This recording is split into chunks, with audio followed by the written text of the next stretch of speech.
Joseph to the stage. Thank you. Everyone hear me okay? Great. Yeah, pleasure to be here, back at Madfest and in my hometown of Manchester, which is great. My name's Joseph. I'm the Global Head of Content for Diageo. For those of you who don't know us, we are a beers, wines and spirits global company, 200 brands, some of the ones that you may be familiar with on the screen there. I'm going to talk to you about how we've implemented artificial intelligence into our content production process. It's been about an 18-month period that we've been through. I'm going to try and fit that into about 15, 20 minutes for you today. Bit of background, so this is my team, Consumer Digital Transformation. We're a global function.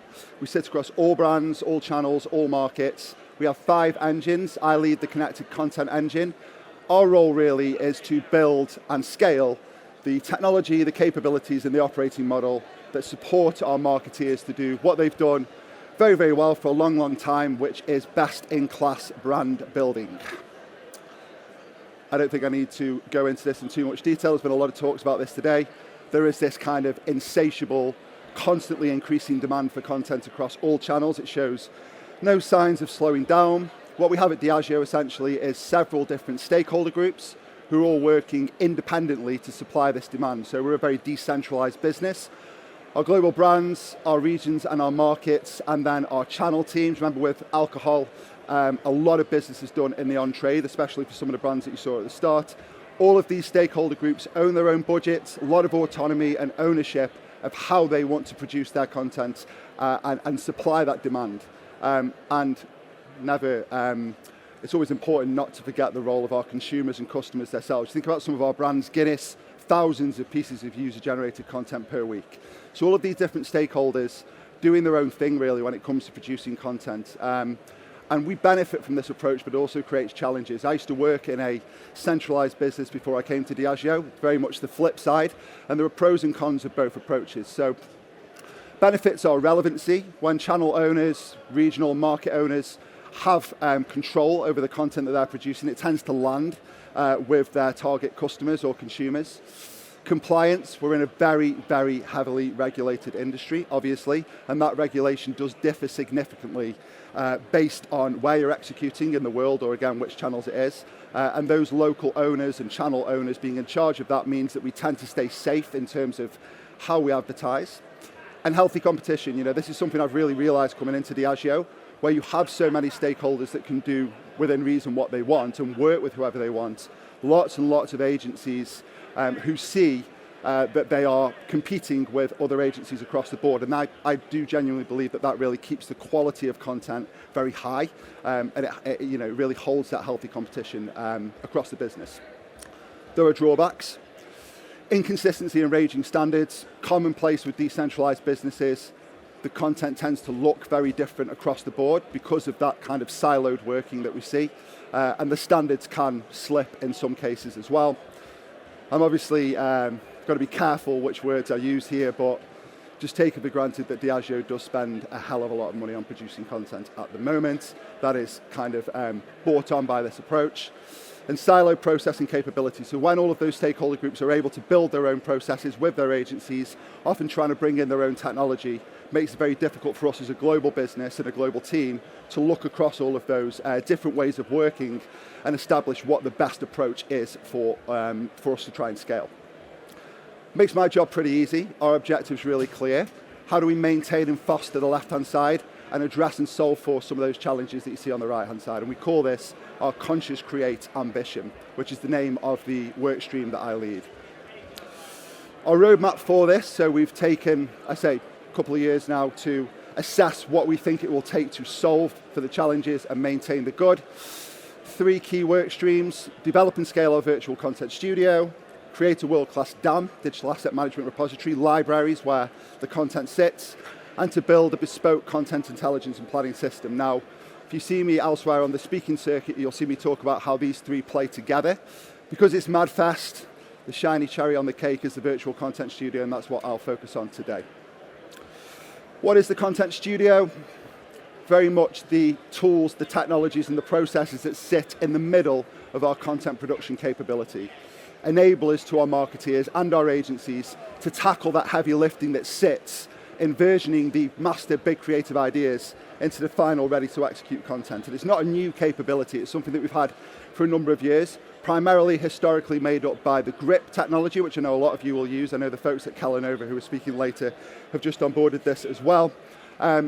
Essentially allows us to create digital 3D vendors of our bottles. The Bailey's example on the screen isn't the best example. If you think about a lot of our products are glass, they have transparent liquids. We need to ensure that when we replace our products in the assets, the light and the tone of the asset is reflected, and so these high quality digital twins really deliver a lot of value for us. And we've mitigated and saved a significant amount of time and money as a result of the work that we've done on grip. Over 500 of our products are created on grip to date. We knew that AI was going to be able to take us further, and so when we set out on this journey to understand what other capabilities we could add into the studio, we were given the task of looking at AI, but being really careful of a couple of watch-outs. Firstly, don't get left behind. Very, very easy to build or buy an AI technology which very quickly becomes out of date because this is a space that moves really, really quickly. Remain compliant. Again, very well publicized risks that are associated with not doing the due diligence when it comes to AI, and don't impact or maintain quality, make sure there's no impact to the creative quality of the work that we do. So fast forward 9 months, we do a lot of work and a lot of due diligence, as I say, and this is the solution that we've landed with.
That was an internal sizzle reel originally. That challenge at the end is for the internal audience, not for you guys.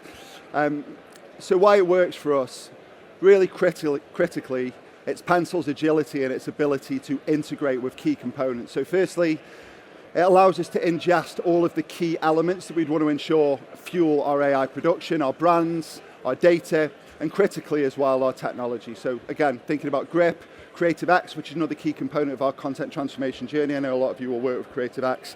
And also our DAM, as mentioned before. That seamless integration means that Pencil doesn't become an island in its own right. Really important to remember with Pencil, it's not a competitor to the best Gen AI engines that you will all know. It's an aggregator of those engines. So we can choose which of the AI engines out there are plugged into Pencil for our work. So we've done all of the evaluation of the engines that we're comfortable with working in, allows for that personalization at scale. And moving forward, the integration with our media partners that allows us to do some of the optimization stuff that you saw in the sizzle video. How we've set the tool up, 3 tiers. At global level, the rules and the guardrails that we'd want to set that ensure that all work that's ever done using Pencil is within the realms that we're comfortable with. At global brand level, so this allows the brands to come in and set the rules for how content across the board should be done, and any watch outs and any kind of must-dos and must-don'ts are controlled by the brand. And then at regional level, there's often regional nuances to how the brand wants to activate, and that's where those rules come in as well. So if you think about the compliance challenge that we talked about, the compliance benefit that we talked about earlier, this model really allows us to control that. Some of the inputs that go into those brand wills there as well.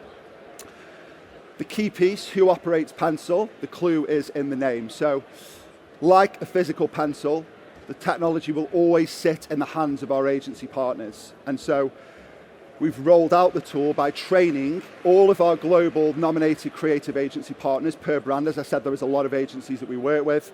And then at regional level, nominated adapt partners. So the work that's done in pencil is always done by our agencies, who are the stewards and custodians of the brand, just like we are.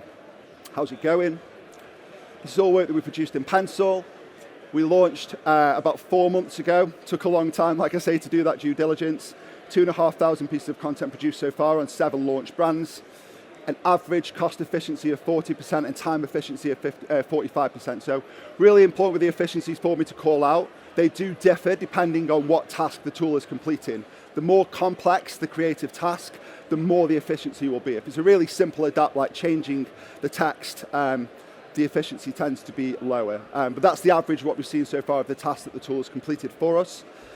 Most importantly for me, landing really well with our marketeers. They love it and they're seeing a benefit. It's giving them time, it's saving them budget in many cases, and it's also giving them better visibility for their stakeholders as well, across the globe, which is great news.